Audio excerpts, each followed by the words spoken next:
Assalamu alaikum wa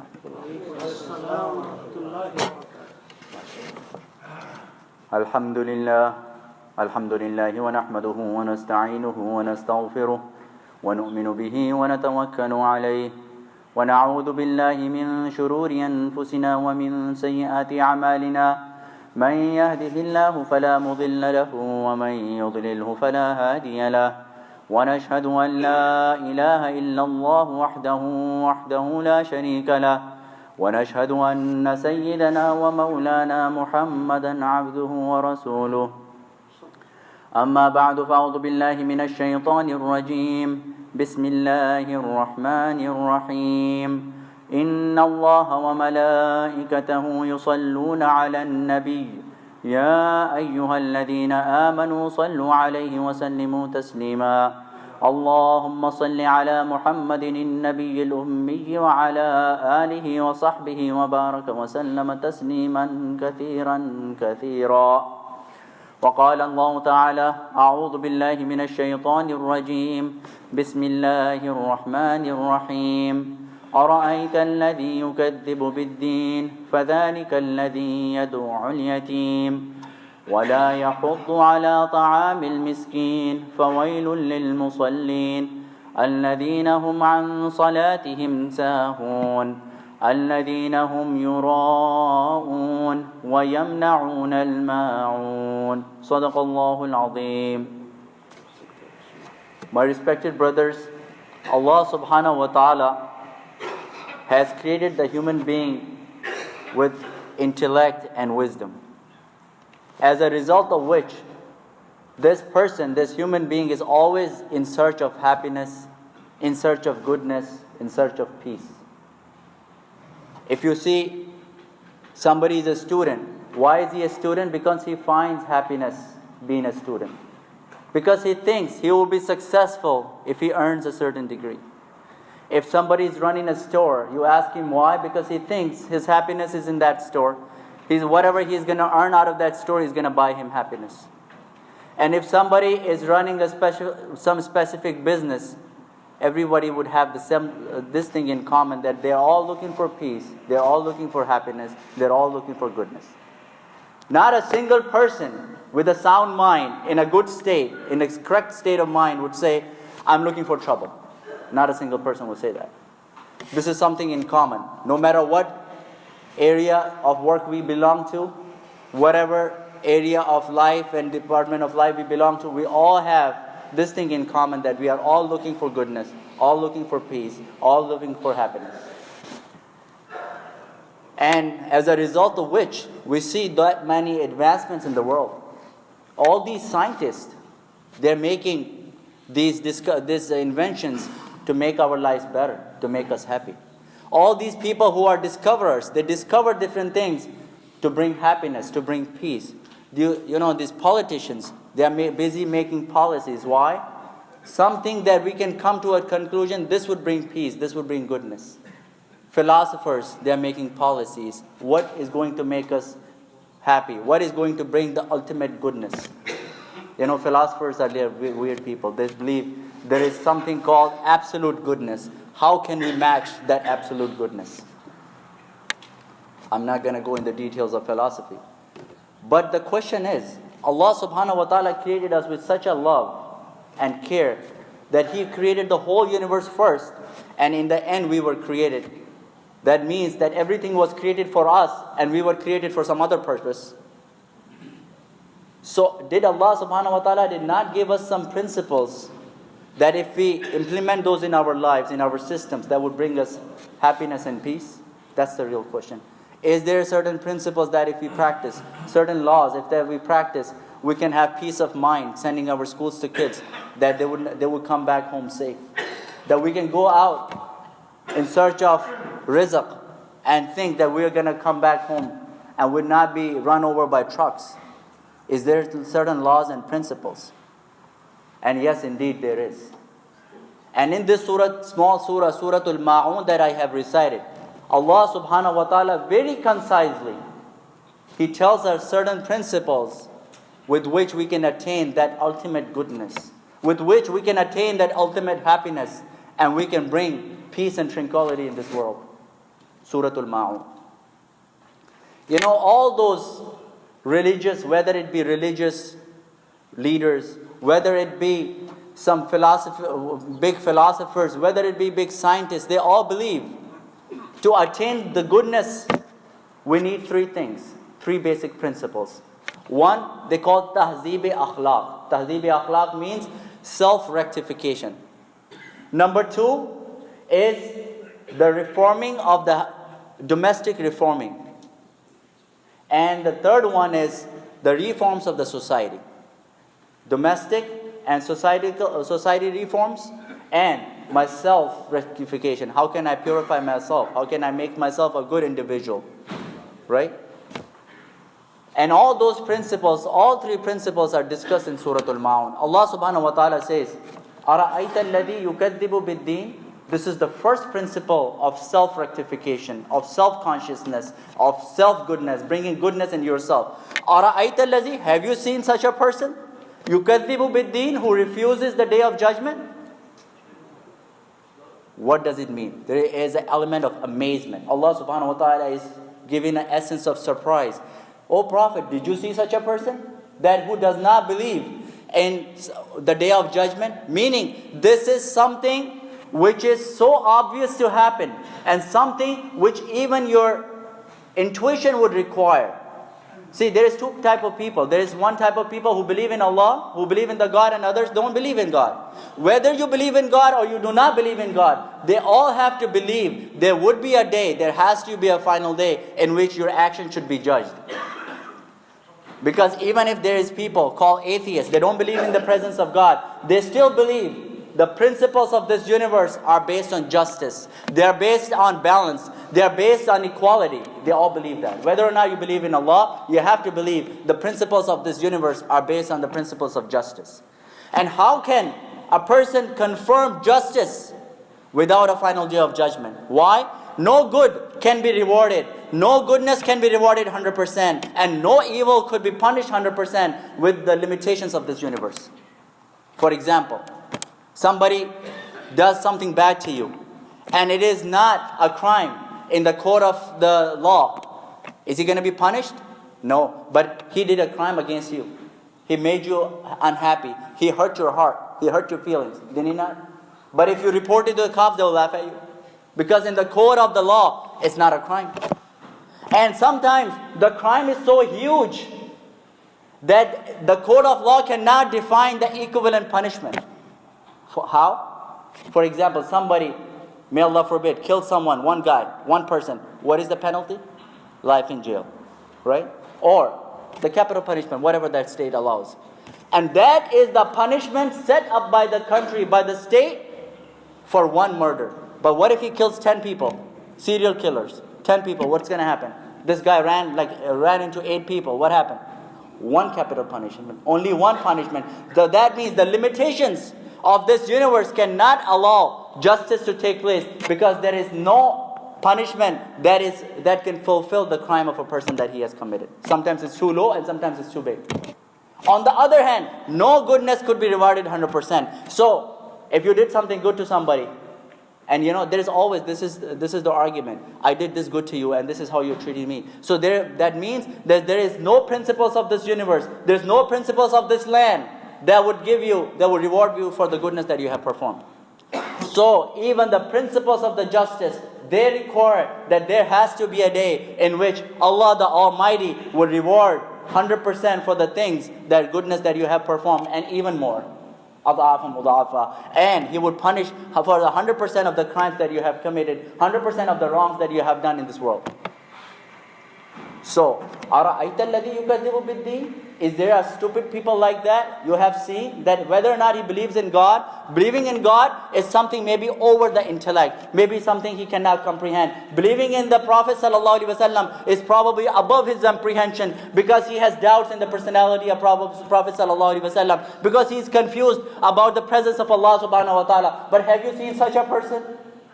يُكَذِّبُ بِالدِّينِ, who does not believe in the ultimate justice, who does not believe in the day of judgment, who does not believe in the Almighty of Allah subhanahu wa ta'ala. Is there any person? How dumb could this be? How stupid this could be? How irrational is this person? أَرَأَيْتَ الَّذِي يُكَذِّبُ بِالدِّينِ. And once you have this thing corrected in your heart, that you believe in the Almighty, you believe in the final day of judgment, it's sufficient to keep you on the right track. It is sufficient. I always give this example. Many other talks, they would have heard about it. Say, I'm not going to do, or anybody's not going to do anything inappropriate. If you put a sign that this place is under video surveillance. Why? Because camera is watching you. When the robbers go in the back, the first thing they do is, they point their weapons at the camera. Nobody wants to be watched. Why? Because that's when they get caught. But what about the cameras? Kiraman katibin, ya'lamuna ma taf'alun. They already know what you're doing. So these are the cameras installed by Allah subhanahu wa ta'ala. أَرَأَيْتَ الَّذِي يُكَذِّبُ بِالدِّينِ. Have you seen such a stupid person who has this right angel and a left angel who's constantly writing his amal, and he still does things that he would not be accounted for what he's doing, for the words he's saying? So the self-rectification comes only with this aqidah and no other aqidah, that there is a day in which you will be judged for whatever you do. And all religions have to have a belief in this. And the people who do not even believe in Allah have to have a belief in this, because this is totally justified until the principles of justice and equality. Today we talk about equality. Today we talk about justice. Today we have departments like United Nations. They talk about justice. This is the biggest justice. أَرَيْتَ الَّذِي يُكَذِّبُ بِالدِّينِ. And since this is only a thought process, who knows what is going on in my mind? Do you know what is in my heart? The acceptance or the refusal, it stays in the heart, right? That's why there has to be actions to present. That is why the next ayah says, فَذَلِكَ الَّذِي يَدُعُ الْيَتِيمِ. The actions, how do I know that this person does not believe in the final day? فَذَلِكَ الَّذِي يَدُعُ الْيَتِيمِ. Because his actions tell me that. Fa, the harf fa is fa sababiyya. Sababiyya means that it tells the cause. The cause of this is فَذَلِكَ الَّذِي يَدُعُ الْيَتِيمِ. This is the person who pushes away, who refuses, who rejects the yatim. And yatim is a person who has lost the father or the mother, or father and mother both, at the age before his puberty, before becoming an adult. So the age of adulthood in boys is anywhere from 12 to 15, and girls it's anywhere from 9 to 12. But anyways, before that age, if somebody loses a father, what is the father? The most beloved presence for a person. The person who's always going to think right for that person. There is one scholar, his name is Sheikh Ashraf Ali Thanwi rahimahumullah ta'ala. He is known as Hakimul Ummah, who is the most wise of this ummah. He says that a man could be jealous of any other being, but a man could never be jealous of his own son. That's the only relationship between a man and his son that he would remain the most faithful to. He can never be jealous. I could be jealous of this brother if I see him, he's getting better than me. If he's making more money than me. If he has a better house than me. If he drives a better car than me. But for my son, I will want him to be the best of the best, even better than me. And it would only make me happier. So the father to the son relationship, or father to the daughter relationship, is the only relationship that there is not even the tiniest element of jealousy. So this person who has lost such a valuable person in his life, who's a yatim, this person goes out and he disowns this person from the society or nobody. And especially these ayat were revealed when Abu Jahl, it was his practice, because of his hubbe mal. He had a lot of money, but still he was looking for more. When the person would die, he would go up to him and he said, after you die, you have small children. Who's going to take care of them? Have a trust on me. Give me your money. Write a check to me in my name. Give this all that you have in my name, and I'll take care of your children. So you can die comfortably. So this person would do that, and the next thing this Abu Jahl would do, he would disown this guy, disown this yatim, disown the orphan, and he will go his way. And Rasulullah sallallahu alaihi wasallam, one time he was complaining of Abu Jahl's actions, one time by a yatim, and these ayat were revealed to condemn these actions, these evil actions of Abu Jahl. So what I was talking about, the principles of happiness, the principles of peace, the principles of success are three. Tahzibi akhlaq, the self-rectification that comes with the aqidah of with the aqidah of akhirah. And then there is the domestic reformations and the reformations of the society. And those two are combined under these ayat. فَذَلِكَ الَّذِي يَدُعُ الْيَتِيمِ وَلَا يَحُضُّ عَلَىٰ طَعَامِ الْمِسْكِينِ. See, there is two elements. If you want to correct something, there's two things. If I want to have good clothes on the day of Jummah, what do? I wash it and then I put perfume on it. I wash it, get rid of all the dirt, and then I wear perfume so that it becomes fragrant. Does anybody wear perfume when it's already dirty? No, nobody. So you have to wash your clothes first, then wear perfumes. In the same way, in your akhlaq, how do you reform? You get rid of the evil and then you beautify it with the goodness. The evil is فَذَلِكَ الَّذِي يَدُعُ الْيَتِيمِ, that a person who rejects and disowns the weakest individuals of the society, the weakest individual of the society, yatim, who is helpless in this dunya, he has no help in the society, he is getting disowned. So this is the evil. This is the worst of the immoralities. So you have to get rid of these immoralities. That's why Allah subhanahu wa ta'ala says, فَذَلِكَ الَّذِي يَدُعُ الْيَتِيمِ. You have to give the rights of the people. What if somebody has been yatim? It was Allah's ownership and Allah took whoever He wanted. But you are responsible to give the rights of whatever rights everybody has. And وَلَا يَحُضُّ عَلَىٰ طَعَامِ الْمِسْكِينِ, and He does not encourage others. He does not encourage others عَلَىٰ طَعَامِ الْمِسْكِينِ, on feeding of the miskin. Miskin means, there is a difference between miskin and faqir. Faqir means who has little bit. Miskin has somebody who has totally, he has nothing. So miskin is a person who has absolutely nothing. So he is deserving of the most mercy from you. And this person He does not encourage. وَلَا يَحُضُّ عَلَىٰ طَعَامِ الْمِسْكِينِ, that he is not encouraging anyone. He does not encourage himself if he has enough to pay the miskin, or if he does not have enough, then he is not even encouraging others to help others. Okay? So this is how you reform a society. This is how you reform your own house. That you give the rights to the people, and you let the people, you benefit the people from the skills that you have. Two things. You give the rights to the people, and then you give the benefits to the people whoever are under your watch. That's why Rasulullah sallallahu alaihi wasallam said, كُلُّكُمْ رَايٌ وَكُلُّكُمْ مَسْئُولٌ عَنْ رَعِيَّتِهِ, that each one of you is like a shepherd, and they would be asked for whatever you are watching upon. Everybody would be asked for the ra'iyat, for whatever is under your look, whatever for your responsibilities. So, to summarize, to bring peace and happiness, there is two things: giving the rights of the people and fulfilling your obligations towards them. And Allah subhanahu wa ta'ala has indeed defined the rights of every little being that Allah has created. And when those rights are violated, when you fail to fulfill your obligations, in other words, when you fail to fulfill your obligations towards somebody, the person fails to get the right that he's supposed to receive from you. As a result, there is conflict. As a result, there is a breach. And as a result, there is no more peace in this world. When there is no equality, when there is no justice, when there is no giving of the rights. On the other hand, and then you leave an impression that this is what Islam promotes. This is what you leave an impression by not fulfilling your duties, you leave. But on the other hand, what Islam is, the beauty of Islam is that it has defined the rights even for the insects that cannot be seen. It has defined the rights of the grass that grows. It has defined the rights of the tree.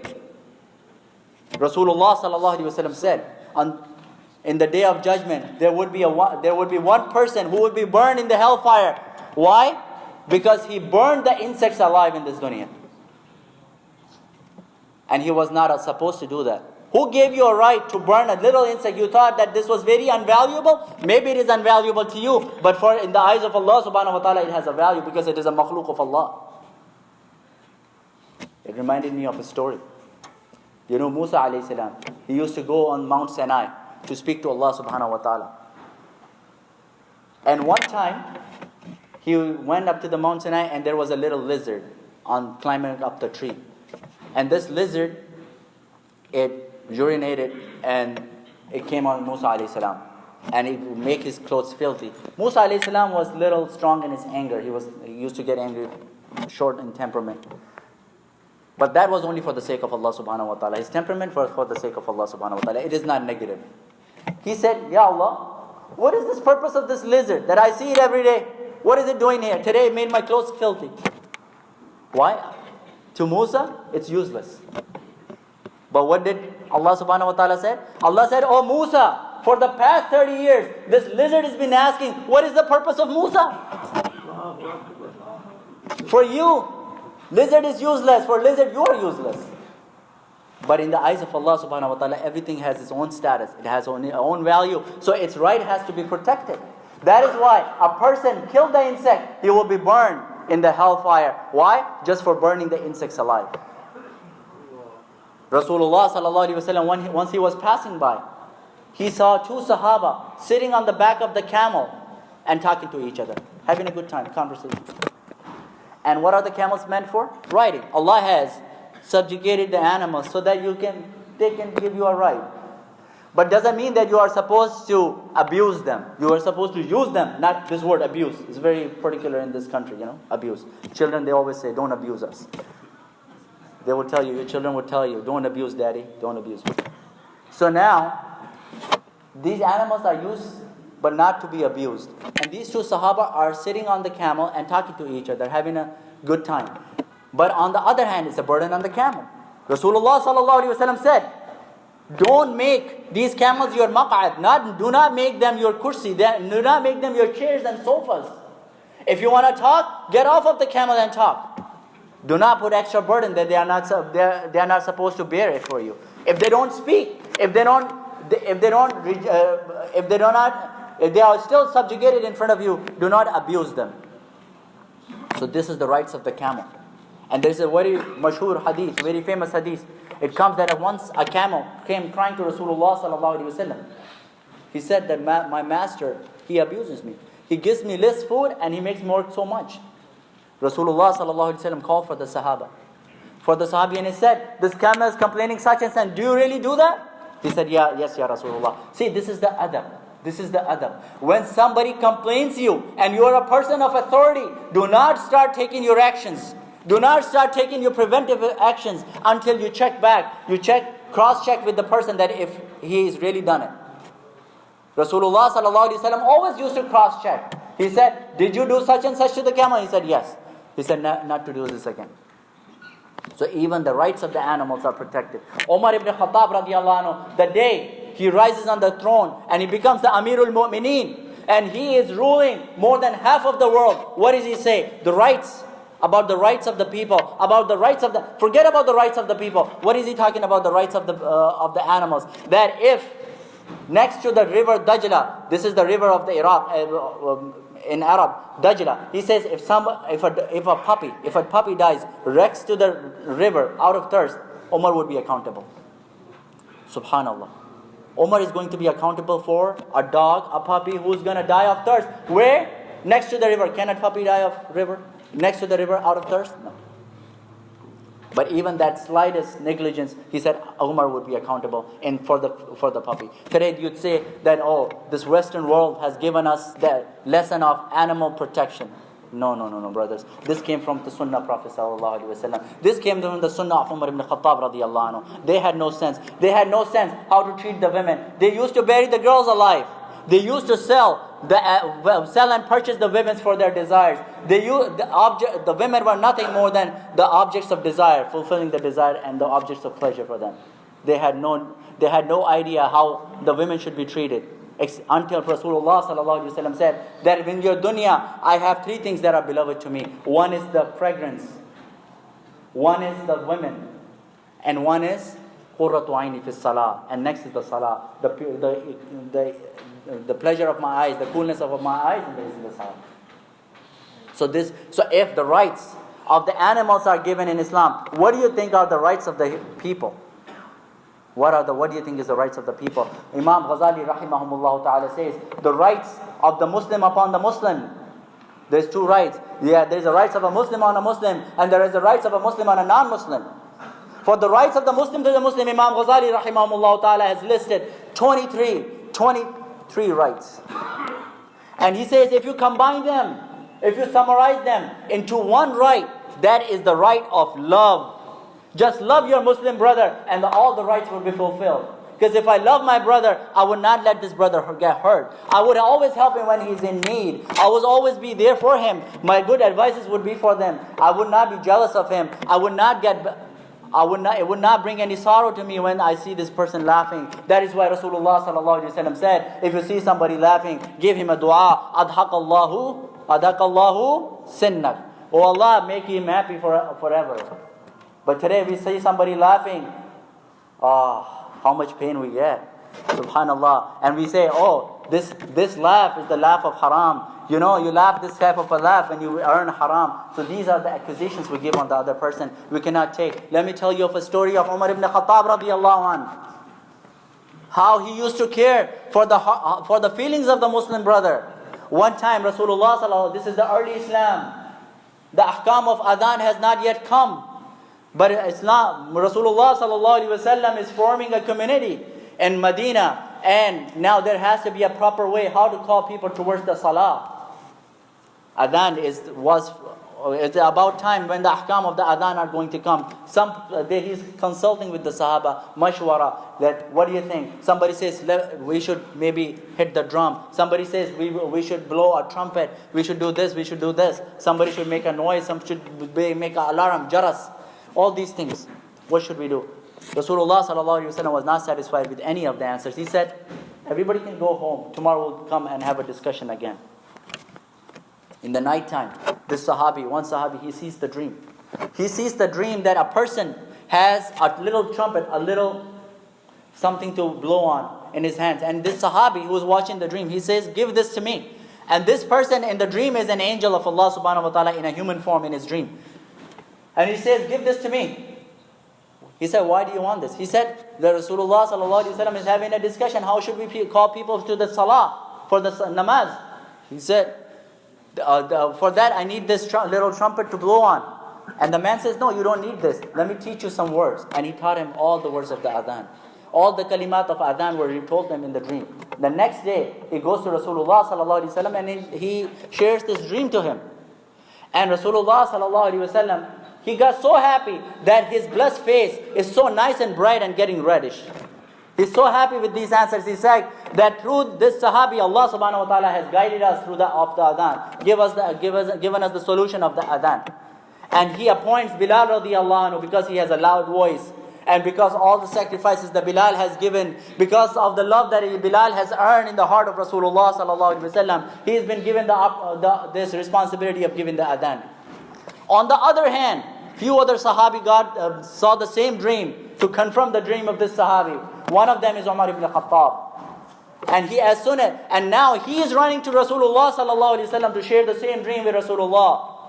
And he sees that this sahabi is getting people are congratulating him and being happy for his achievements, for the dreams that he has gotten. And why? Because the guidance has come through him. So instead of telling his dream right now, Umar ibn Khattab radiallahu anhu, he holds back.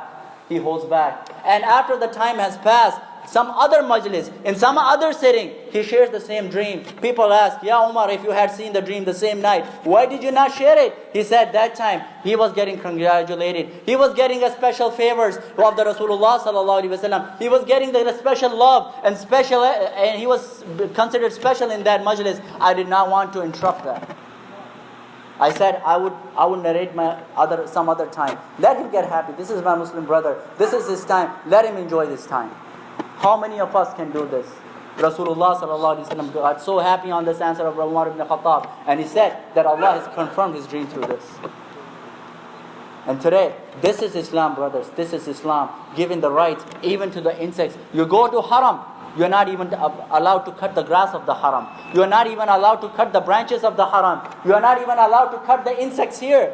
To unnecessarily kill any animal here. You're not allowed to cut the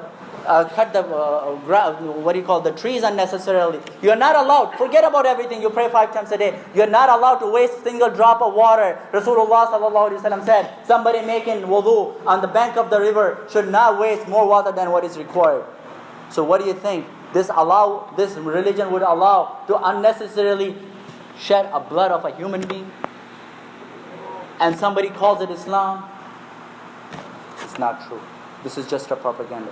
This is just a propaganda. So we strongly denounce such actions that are brought and they are committed, because this terrorism, this negligence, this type of crimes are the crimes against humanity. We strongly denounce. They have no relationship with Islam. They have no relationship with the messenger of Islam. This is against the teachings of Islam, and we strongly denounce them. We strongly condemn them, because these people have no religion. A Muslim comes and breaks into your house to rob you. Do you think you're not going to defend yourself? You would defend yourself, whether this robber is a Muslim or a non-Muslim, because at that time he is not only the enemy of the religion, he is the enemy of the humanity. In the same way, such people have no religions, and all these actions have no connection with Islam. Islam is what this Surat Al-Maoon teaches us. Give the rights of the people, self-rectify yourself, bring the reforms in the society, and be punctual of the Salah. I was unable to complete the last 2 ayat, which talks about the necessity and the benefits of the Salah. Inshallah, the next week we will talk about it. Wa akhiru da'wana anil hamdulillahi rabbil alamin.